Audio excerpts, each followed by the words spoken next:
Jadi analogi dari sebuah hubungan itu, oh, analogi ya keren, nggak usah sebut analogi. Contoh dari sebuah hubungan itu, Banyak yang nggak ngerti kalau ngomong analogi. ya contoh dari sebuah hubungan itu yang baik. Ya. Lihat musik, lihat grup band. Ada yang main bass. Ada yang main bass, ada yang main gitar, ada yang main keyboard, ada drummer, ada vokalis. Masing-masing saling melengkapi.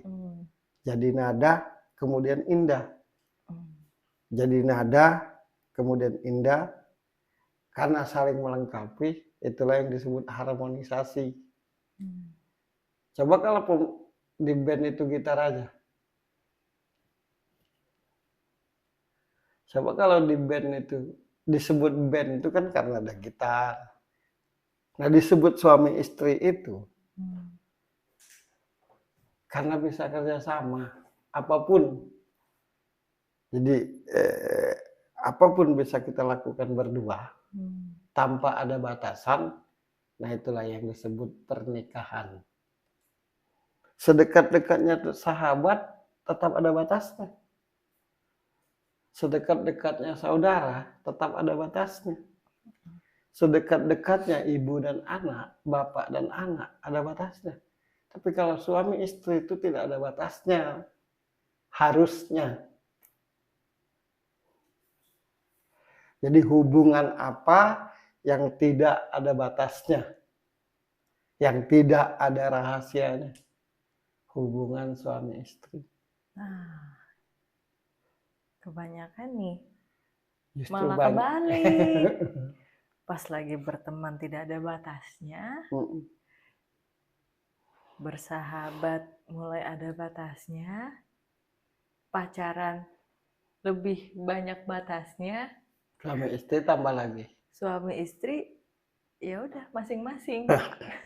Sekarang gini, mohon maaf lahir batin. Lo temanku,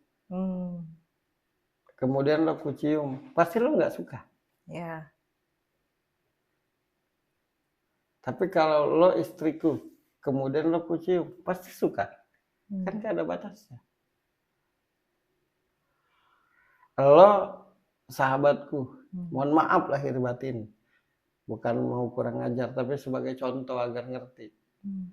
Lo sahabatku, pasti lo tidak mau berpenampilan seksi di hadapanku. Apalagi telanjang. Tapi kalau suami istri, bisa telanjang. Itu tandanya nggak ada batasnya. Yang paling tahu diriku adalah lo, yang paling tahu dirimu adalah aku. Itulah makna arti pernikahan tuh. Tuhan, segala hal ini ada batasnya. Yang tidak ada batasnya tuh apa?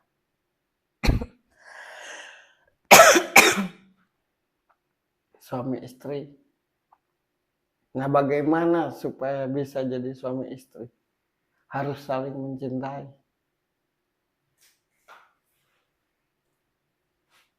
Nah, gitu.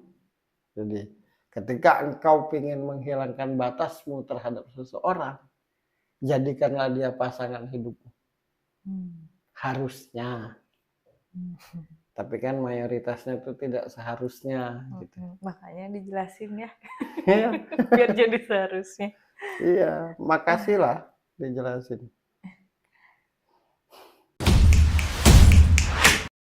Aku ke rumahmu, pasti aku totok dulu. Begitu aku totok, pasti aku duduk di kursi tamu. Kenapa begitu? Karena aku temanmu, karena aku sahabatmu, karena aku pacarmu.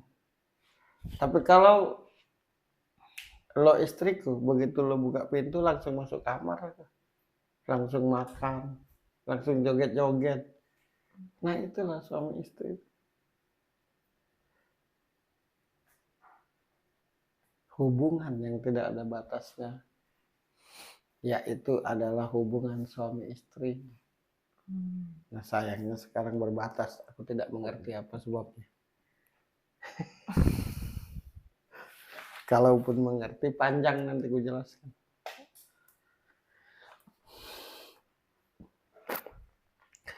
Sedekat-dekatnya lo sama gue, aku tidak boleh tahu tentang pribadimu yang terlalu dalam, kecuali lo ceritakan. Sedekat-dekatnya lo sama gue, aku tidak boleh untuk meminta semau-mauku, karena lo masih sahabatku. Tapi kalau lo udah jadi istriku, harusnya ya minta-minta aja. Namanya juga pasanganku. Ya istri.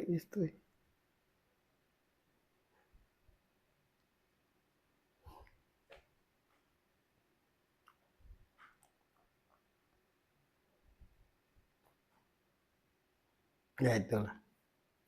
Nah dari hal yang kujelaskan inilah yang menjadikan orang jadi bersama tapi terasa jauh. Punya perasaan cinta, sama-sama punya perasaan cinta. Sama-sama punya perasaan sayang, diikat lagi dalam sebuah ikatan yang namanya pernikahan, yang akhirnya merubah status menjadi suami istri, tapi kok berjarak.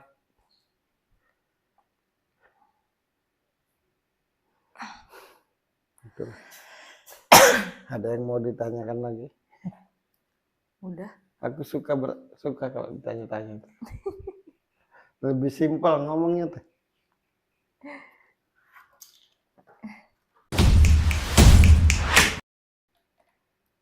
Kalau Indra Bekti dan Aldila ini menurut lo sebaik-baiknya? Tetaplah bersama. Oke. Karena dasarnya menurut yang kurasakan, yang kulihat, masih sama-sama punya rasa. Kalaupun ibaratnya nanti masing-masing atau salah satu di antara keduanya bilang tidak, menurutku karena emosi dan miskomunikasi aja. Tapi kalau mau jujur, menurutku, menurut yang kurasa ini, yang kulihat ini, masih sama-sama punya rasa.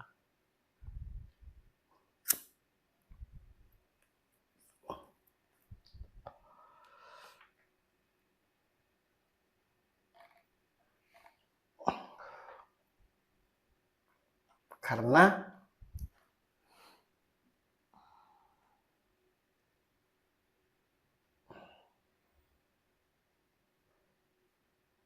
orang yang bercerai ketika sama-sama tidak punya rasa, tidak ada kesedihan.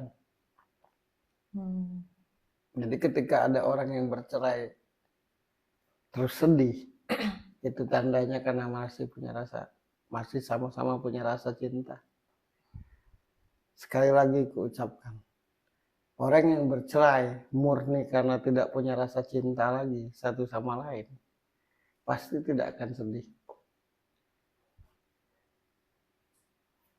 Tapi kalau orang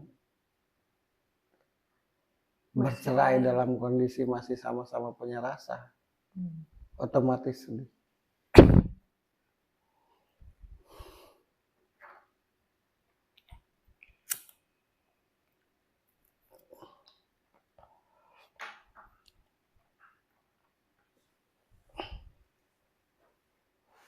Aku tidak pedulilah apa yang dilakukan Indra Bekti di perjalanan hidupnya, apa yang dilakukan Aldila.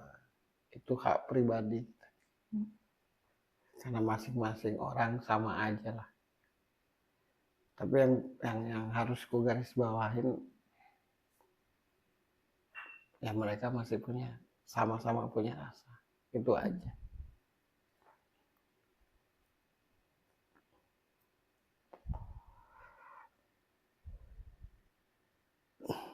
Terus kalaupun mereka berpisah, hal positif yang bisa diambil dari keduanya,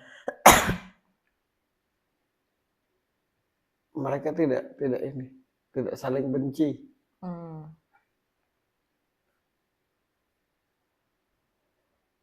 Karena ada orang yang bercerai jadi saling benci, Ya, jadi marah-marahan. bermusuhan, tidak udah sepanjang masa gitu. Nah mereka ini enggak.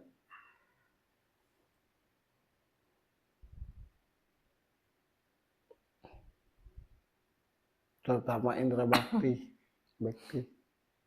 ya udah sedih aja udah.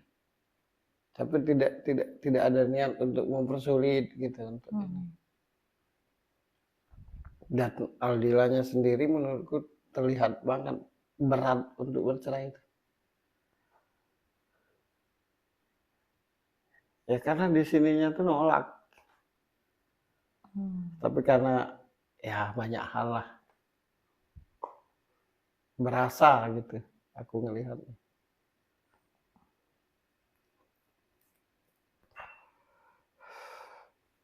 Sedih sudah pasti. Ya kan banyak pertanyaan, kira-kira menurut penglihatanmu mereka sedih nggak? Orang bercerai. Ya iyalah, kan Masa banyak nggak tuh yang sedih? menjelaskan dari sikapnya, dari duduknya, dari wajahnya terlihat sedih, ya sudah pasti. Iya, pasti Tapi orang ku bercerai pasti tegaskan, sedih. kesedihan dalam perceraian itu karena kedua-duanya masih punya rasa cinta. Tapi percayalah, orang yang bercerai, yang murni memang karena tidak punya rasa cinta lagi satu sama lain, pasti tidak sedih. Sedihnya ke anak, Ya. bukan ke pribadi.